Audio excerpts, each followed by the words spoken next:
જો એ ની આવકના 10% બરાબર બી ની આવકના 15% બરાબર સી ની આવકના 20%, તો અહીંયા કઈ કરવાની જરૂર નથી, સીધે સીધું બધાયમાં ટકા છે તો 10 લઈ લો, પછી બી માં 15 લઈ લો, અને સી ની આવકના કેટલા ટકા છે તો કે 20% હોય. જો ત્રણેયની આવકનો સરવાળો રૂપિયા 7800 હોય એટલે અહીંયા સેમ વસ્તુ કરવી પડશે તમારે, એ જેમ બી જેમ સી મેળવવું પડશે. કઈ રીતના મળશે? પહેલા આમાં કઈ કોમન નીકળે છે જોઈ લો, તો 5 કોમન નીકળશે, તો 5 દુ 10, 5 તેરી 15, 5 ચોક 20, તો શું એવું 2a 3b 4c.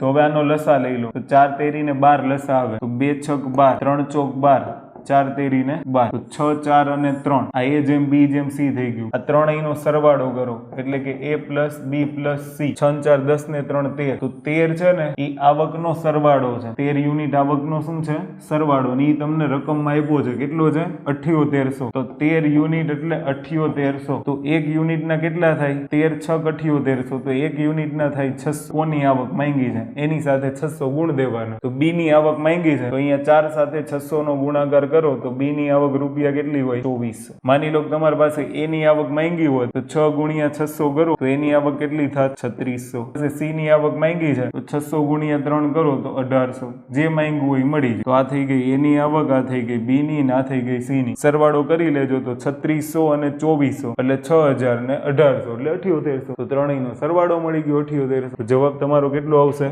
બી ની આવક માંગી છે તો 2400.